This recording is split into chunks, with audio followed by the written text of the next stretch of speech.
장애인 문화복지신문 제282호 제3면 기사입니다. 경기도지체장애인협회 제13기 시군지회장 직무교육 실시. 경기도지체장애인협회 이하 경기지장협 협회장 김기호는 2021년 3월 30일 물결표 사인 31일 경기도 경제과학진흥원 광교홀에서 2021 제13기 시군지회장 직무교육을 실시하였다. 또한 이날 직무교육은 코로나19 사회적 거리두기 2단계에 맞춰 철저한 소독과 방역 하에 이루어졌다.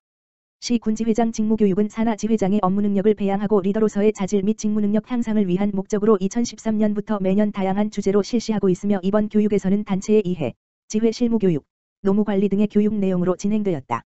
직무교육에 참석한 지회장들은 지회 업무에 적극 반영할 수 있는 실질적인 교육 프로그램으로 보람되고 유익한 시간이었다고 소감을 전했다. 김기호 협회장은 코로나19로 모두가 힘든 시기이지만 회원들을 위하여 항상 애쓰시는 지회장님들께 감사드리며 이번 교육을 통해 지회의 전문성과 자질을 향상시키고 지회로 돌아가 지역의 장애인들을 위해 열심히 뛰어달라고 당부했다.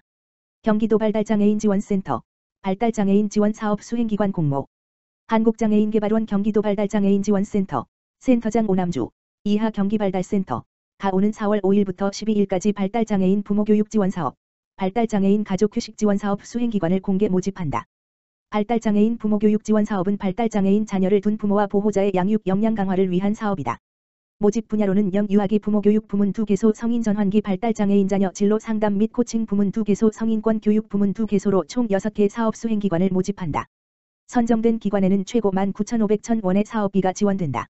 발달장애인 가족휴식 지원사업은 발달장애인 가족의 양육 부담을 경감하고 정서적 안정을 돕기 위해 휴식, 여가, 상담 서비스를 제공하는 사업이다. 힐링 캠프, 가족 캠프, 인식 개선 캠프, 동료 상담 캠프, 테마여행, 자유여행을 운영하며 발달장애인 자녀 돌봄 서비스를 제공한다. 경기 남부와 북부의 사업 수행기관 각 한 개소씩 총 2개소를 선정하여 경기도 내 발달장애인과 가족 2,100여 명의 휴식을 지원할 예정이다. 공모 대상은 공고일 현재 휴폐업, 업무정지 등 결격 사유가 없는 기관, 정부 출연 연구기관 등의 설립 운영 및 육성에 관한 법률에 의한 연구기관, 고등교육법에 의한 대학 또는 전문대학, 민법, 기타 법률에 따라 설립된 법인 또는 비영리민간단체로서 발달장애인 가족 지원과 관련된 사업 수행이 가능한 기관이다. 사업 수행을 희망하는 기관, 단체는 4월 5일부터 4월 12일까지 국고보조금 통합관리 시스템에 신청서를 접수하면 된다. 자세한 사항은 한국장애인개발원 경기발달센터 홈페이지에서 확인이 가능하며 문의는 경기발달센터로 하면 된다. 경기지장협 한국복지대학교 장애인복지 증진 및 유니버설 디자인 환경확산 협약 체결. 경기도지체장애인협회 협회장 김기호 이하 경기지장협은 3월 30일 국립한국복지대학교 총장 성기창 이하 한국복지대학교와 경기도 장애인복지 증진 및 유니버설 디자인 환경 조성을 위한 업무 협약을 체결했다. 이번 협약은 경기도 장애인을 비롯한 도민의 삶의 질 향상을 위한 이동권 증진 등 장애인 복지 정책 개발의 필요성에 따라 마련되었고 장애인의 복지 증진과 유니버설 디자인 생활환경 확산을 위해 공동 연구 활동을 수행할 것으로 기대된다. 한국복지대학교는 장애인 등 사회적 소수자에 대한 고등교육과 인재 양성을 목적으로 장애인 비장애인 통합교육을 실천하고 있는 국립대학교이며 최근 한경대학교와 통합을 추진하여 거점 국립대로 발전을 앞두고 있다. 주요 협약 사항으로는 장애인의 이동권 증진 등 장애인 복지 향상을 위한 정책 개발 유니버설 디자인 생활환경 확산을 위한 공동 연구 활동 장애인 복지 증진 및 유니버설 디자인 환경 확산을 위한 자원 상호 활용 및 교류 등의 내용을 담고 있다. 이날 협약식에서 한국복지대학교 성기창 총장은 오늘 협약을 시작으로 경기도지체장애인협회와 협력하여 장애인의 자립과 복지 증진에 큰 역할을 할 수 있도록 노력하겠다고 전했다. 경기지장협 김기호 협회장은 이번 협약으로 향후 민관학 협의체로의 발전을 위한 초석을 다졌다며 이번을 계기로 앞으로 양 기관이 장애인 복지 정책 발전을 위해 서로 끊임없이 협력하고 소통하는 자리를 만들어가자고 당부했다. 한편 경기도지체장애인협회는 2004년 경기도장애인 편의증진기술지원센터를 개소하여 편의시설 적합성 확인 대행기관으로서 현재까지 경기도 내 장애인 등이 이용 가능한 편의시설 설치 확대에 힘쓰고 있으며 누구나 자유로운 인간으로서 활보할 수 있는 사회 환경 건설에 앞장서고 있다. 주민규 도의원, 경기도 장애인체육회 임원진과 정담회 가져. 경기도의회 주민규, 하남희 의원은 30일 경기도 장애인체육회 임원진과 정담회를 가졌다고 밝혔다. 이번 정담회 성격은 하남시 장애인들의 체육관 부족 문제와 스포츠 강사 활성화에 대한 지원책을 마련하자고 하는 취지에서 마련됐다. 현재 하남시 장애인체육회는 직원과 지도자의 인원이 부족한 상황이고 제대로 장애인들을 위한 체력 증진과 교육 프로그램 필요성이 제기되고 있는 상황이다. 경기도 장애인체육회 박원호 과장은 하남시 장애인들의 건강 증진 및 스포츠 강사 공급 지원에 대한 내용들을 검토하여 좋은 해결점을 찾도록 노력하겠다고 말했다. 주민규 의원은 무엇보다 하남시 장애인체육회가 제대로 자리매김하고 제 목소리를 낼 수 있도록 경기도 차원의 지원책을 검토할 예정이며 하남시 장애인단체와 정담회를 통한 부족한 부분들을 자리매김할 수 있도록 노력하겠다라고 말했으며 또한 맞춤식 운동 및 체력 측정 검증을 통한 시스템 안착에도 도움을 줄 수 있게 도정 질의를 통하여 목소리를 내겠다고 덧붙였다. 경기도재활공학서비스연구지원센터 여성장애인 맞춤형 보조기기 지원사업 실시. 경기도재활공학서비스연구지원센터는 아름다운 재단과 함께 2021 여성장애인 맞춤형 보조기기 지원사업 여성장애인 날개달기를 실시한다고 금일 밝혔다.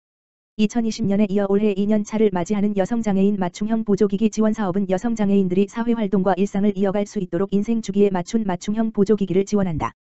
해당 지원사업의 경우 일률적으로 동일한 보조기기가 아닌 지원자 개개인의 특성과 생활환경, 상황에 맞춘 보조기기를 지원함으로써 보조기기의 사용 빈도를 높여 여성장애인들에게 보다 나은 일상을 제공하고자 기획되었다.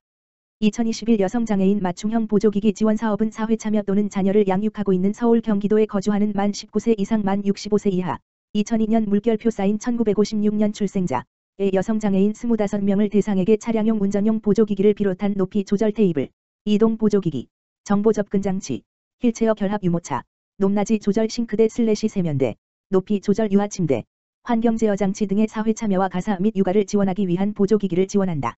1인 최대 500만원 내외에서 수량과 품목에 제한 없이 사회 참여와 육아 지원 목적에 맞춰 자유롭게 신청할 수 있다. 사업 접수 기간은 4월 21일까지이며 우편 및 방문 또는 이메일을 통해 접수할 수 있다. 사업과 관련한 자세한 사항은 아름다운 재단과 경기도재활공학서비스연구지원센터 홈페이지에서 확인이 가능하다. 경기도재활공학서비스연구지원센터 강인학 센터장은 2021 여성장애인 맞춤형 보조기기 지원 사업을 통해 여성장애인들이 보다 나은 일상을 경험하며 삶의 선택지를 넓혀갈 수 있기를 희망한다며 소감을 말했다. 경기도재활공학서비스연구지원센터는 보조기기를 통한 장애인과 노인의 삶의 질 향상을 목표로 보조기기 서비스, 보조기기 연구개발, 보조기기 관리, 인식 개선 사업을 진행하고 있다. 경기도 공정복지추진단 4월부터 활동 재개. 경기도가 장애인 시설 내 인권 침해, 노인요양원 관리자의 횡령 등 복지 분야 불공정 사례를 근절하고자 경기공정복지추진단 활동을 4월부터 재개한다. 앞서 도는 지난해 2에서 9월에도 경기공정복지추진단을 운영한 바 있다. 당시 추진단은 복지 분야 부정수급, 유용 횡령 등 3,794건의 불법 부당행위를 적발했다. 도는 4월 본격적인 현장 점검에 앞서 지난달 공익 제보 유도를 위한 홍보 활동, 세부 점검 계획 수립, 사전 조사 등 사전 점검을 실시했다. 도는 7월까지 현장 조사를 마치고 점검 결과를 발표할 예정이다. 추진단은 복지국장을 단장으로 복지국과 공정특별사법경찰단, 감사총괄 담당관, 법무담당관 등으로 구성된다. 점검반, 수사반, 감사반 등 8개 반의 공무원 28명과 민간 전문가 4명 등 총 32명이 투입되며 일반복지 취약계층 노인 장애인 등 4개 분야를 점검한다. 추진단은 확인된 위법 사항이나 부당 행위에 무관용 원칙을 적용하기로 했다. 시설 폐쇄, 신분상 조치, 부정수급액 환수 등 최고 수위로 처벌하고 필요한 경우 경찰에 수사 의뢰할 예정이다. 아울러 사례 전파를 통해 위법 부당행위에 대한 경각심을 일깨우고 점검 중 교육을 병행해 재발 방지 및 사전 예방 조치도 취한다.